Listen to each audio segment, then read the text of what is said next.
students, let us discuss one political science lesson today. That is the third chapter, Why Do We Need a Parliament? We know the history of our country. That is, especially when the Europeans started to rule here, mainly by the Britishers. And also we know the history of our country from 1885 when Indian National Congress formed. And also we know some more important incidents during the period of freedom struggle to get our nation independent, and that happened in 1947, August 15. And where also we studied about that our national freedom fighters had an intention to make our free India with a kind of government where representatives of people must be there in charge of making rules and regulations for our country. Because why such a thought came into the minds of national leaders is mainly because that when during the period of or under the British rule, lots of rules and laws were introduced by the Britishers for the people of India. But all that rules were made by the British people alone. So what happened in India is that many of the rules were not satisfactory or not accommodable for the people, or many of the rules made many confusions and later created lots of conflicts and thousands of people lost their life due to the newly introduced rules and regulations by the British. Because Britishers were outsiders and they didn't consult anything with Indian rulers or representatives, and all the rules made by the Britishers were only for the comfort or for the convenience of them alone.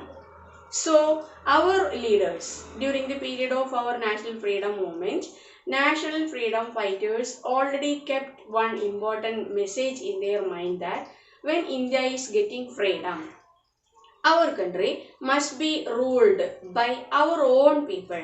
That is, elected representatives must make an organization or a body where rules and regulations for our country is to be prepared. That's why when we got freedom in 1947, we started to think about the preparation or the formation of a parliament. Why do we need a parliament is mainly to make rules and regulations comfortable and acceptable to majority of the people of one's own country. So a parliament is compulsory. That's why such a thought came into the minds of our national leaders some years back itself under the British rule. How to make a representative government was another question in front of our national freedom movement or our national leaders. And they have already found out an answer also that it should be based on elections or general election conducting for all the citizens of our country. And it must be based on universal adult franchise. We know what is adult franchise, that is the right of every individual above 18 years of age of a country to become a voter. Through that adult franchise, a government can be formed with the representatives elected by people itself. So, why such a thought came into the mind that all people above 18 years of age will be having a tendency or also will be having a capacity to take their own decisions, and their suggestions or their opinion also will be very much valid. So, need to consider every people above 18 years of age as a citizen of that country.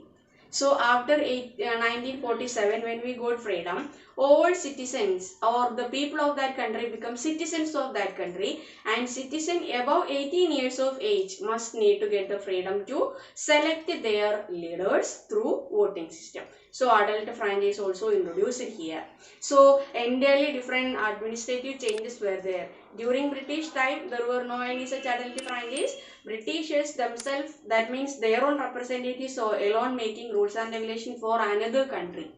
But after independence, our own people, that is citizen above 18 years of age of a country, got the freedom to select their leaders or representatives, and through them rules and regulations of a country can be made. So an elected government or a parliament is compulsory for a government. That is what we are going to discuss here. What are the important role that a government need to play in a country? Let us go through the important three roles that a parliament need to play in a country. One is to form a national government. Second one is to control, guide and to inform the government about the demands or the needs of people. And the third one is to make laws or rules for a country. These are the three major roles that a parliament need to play in a country. Let us study them one by one. National government of our country is forming after elections. Elections will be conducted in India after every 5 years. Regular elections are one of the important feature of our democratic India. So after every 5 years, regular elections will be conducted, and in that election, number of political parties will make their nominees or will get their candidates. Somebody will be elected. So this government, that is just after the election, the party got majority vote will be having the freedom and the right to form a national government. The party got majority vote will be called as ruling party. So the other group, that means just after the ruling party, the remaining parties together known as opposing party. So one of the most important function of a parliament is to make a government, and that government will be formed only after conducting election, and in that election the majority party who won the election will be the ruling party and the others will be the opposing party. And in case if there is no any clear majority for any single party after election, there is one another possibility of making a government in the form of uniting lots of similar ideological group of parties together. Lot of parties, that means more than two political parties can join together or align together, and they can make a majority which is required for the formation of a government, and such formed governments are known as coalition government. Coalition government will be formed only after minimum two majority parties need to join together. So a party formed with minimum two parties alliance is called a coalition party. Our parliament consists of President, Lok Sabha and Rajya Sabha. Lok Sabha is the place where the large number of elected representatives are gathering together, and that is called a parliamentary form of government, where elected representatives are sitting together. And in Lok Sabha and also in Rajya Sabha, together our constitution identified a particular number of elected representatives must be there. That is, Lok Sabha and Rajya Sabha together needed 802 members. That is, 250 members in Rajya Sabha, and the maximum strength of Lok Sabha required or already recognized by constitution is 552. So 552 in Lok Sabha and 250 from Rajya Sabha together makes the large number of people, that is 802 members will be. So Rajya Sabha and Lok Sabha together with the president makes our parliament. So in order to form this one, we know that in Lok Sabha, after the general election, the majority party who won the election will be the ruling party, and the popular leader of that ruling party will be elected or appointed as the prime minister of our country. And this prime minister has the freedom to select members from his own party, that is elected members from his own party as ministers to support him in his all other administrative matters. Lok Sabha is the representative body of people in general, and Rajya Sabha is initially a representative body of the states of our country, and around 233 members elected from different states together makes Rajya Sabha, plus 12 nominated members by president. So 233 plus 12 together makes 250 members together. And the most important role playing by the Rajya Sabha is that mainly in order to make any decision made by Lok Sabha to get it a law, it is the position or it is the status or the standard or of the freedom of the Rajya Sabha to give permission to make the decision taken by Lok Sabha to become an act. So every of the important laws made by Lok Sabha needed to get the permission of Rajya Sabha too. So in case of any conflicting rules made by Lok Sabha, Rajya Sabha can go through each and every of the words and can modify if anything needed in case of any conflicts. So the most important duty of Rajya Sabha is to modify and also to give access or permission to the rules or the decisions made by Lok Sabha to make it a rule or a law. And making law and discussing the problem of people and making rules and decisions etc. are the duty of Lok Sabha. Giving permission for the decision made by Lok Sabha is the duty of Rajya Sabha. So Rajya Sabha, Lok Sabha and President together makes our national government. And before conducting election, that is Lok Sabha election or any type of general election, the total nation will be divided into number of constituencies. And from each constituency, parties or political parties will be having their candidates. And these candidates will be elected by the people from that particular constituency. So from a constituency, one representative each will be there. So, representative of each constituency will be there in the form of MPs in the Rajya Sabha and in Lok Sabha. Then here we can say that constituencies are changing according to different time, especially on the base of population. In order to get an almost equal population, it may be almost variations will be there in the boundaries of constituencies regularly or whenever it is required. So, elected representatives are coming from constituencies and constituencies are the division made by the government at the time of election for the easiness or for comfort of conducting elections. And the second role, that is the parliament need to be guided, to be controlled and to be informed. So, here we can say that as we know, Parliament is a group of people as representatives from every section including Rajya Sabha and Lok Sabha. Parliament gives proper instructions, ideas and guidelines for the government to work well.